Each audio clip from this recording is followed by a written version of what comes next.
परिवार का बल सहकार भानु मध्य वर्गीय परिवार का लड़का था। उसकी मां प्रायः बीमार रहा करती थीं।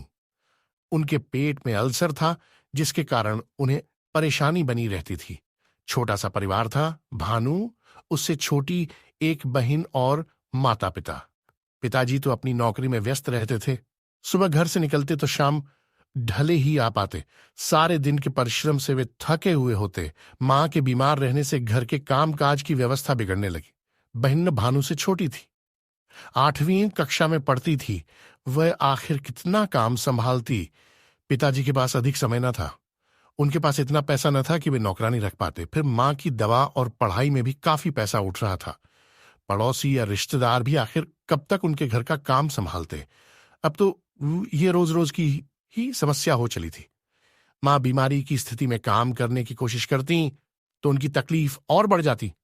परिणाम यह हुआ कि घर में अव्यवस्था और गंदगी फैलने लगी। आखिर भानु से अब न रहा गया। वह सोचने लगा, मां ही सब काम करें, भले ही वे स्वस्थ हों या अस्वस्थ ही है। कहां का न्याय है?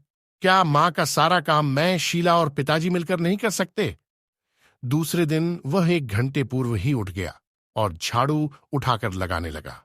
मां ने उसे मना किया, पर उसने स्पष्ट कह दिया, अपने घर का काम करने में कोई बुराई नहीं है मां। घर के सभी सदस्यों को थोड़ा थोड़ा काम करना ही चाहिए। मैं कुछ काम कराकर स्कूल जाया करूंगा, मुझे कोई परेशानी नहीं है। मां ने कभी भी भानु को किसी काम से हाथ भी न लगाने दिया था। उन्हें बहुत बुरा लग रहा था, परंतु भानु ने उनकी एक भी न सुनी और न ही उन्हें काम करने दिया। वह झाड़ू लगाता गया और शीला से पोंछा लगाने के लिए कहा।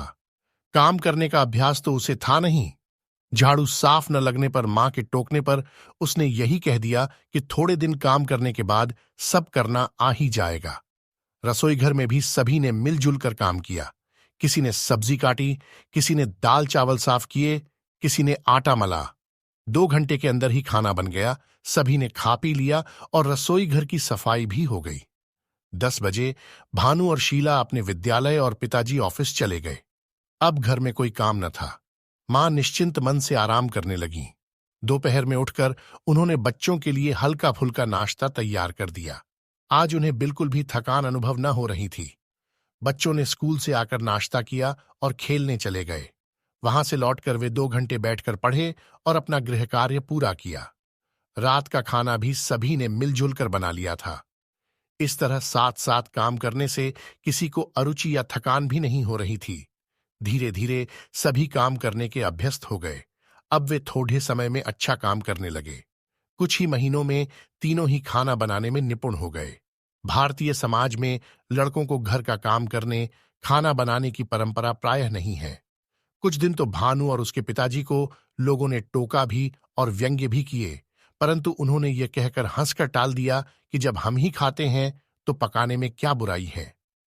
परंपरा के विरुद्ध जब कोई कार्य किया जाता है तो कुछ समय तो व्यक्ति हंस सकते हैं, परंतु उसकी अच्छाई समझकर अंत में वे चुप हो जाते हैं। कुछ दिन बाद भानु और उसके पिताजी से इस विषय में कुछ कहना लोगों ने प्रायः बंद ही कर दिया। उचित विश्राम और औषधि मिलने से कुछ समय में मां ठीक हो गईं। भानु की बुद्धिमानी और परिश्रम ने उनके घर के प्रति मानसिक तनाव को दूर कर स्वास्थ्य सुधारने में बहुत सहयोग दिया। मां ने बहुत मना किया, परंतु भानु ने उन्हें समझा भी दिया।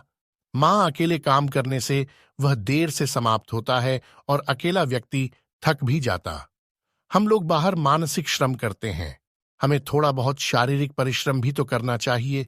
घर का काम सभी मिलजुल कर करें तो वह जल्दी भी समाप्त होगा और हम सब भी स्वनिर्भर बनेंगे। साथ ही हर परिस्थिति में हमें रहने का अभ्यास भी होगा। अब मिलजुल कर कार्य करना उस परिवार की परंपरा ही बन गई है। मां को अपने परिवार के सदस्यों पर गर्व है।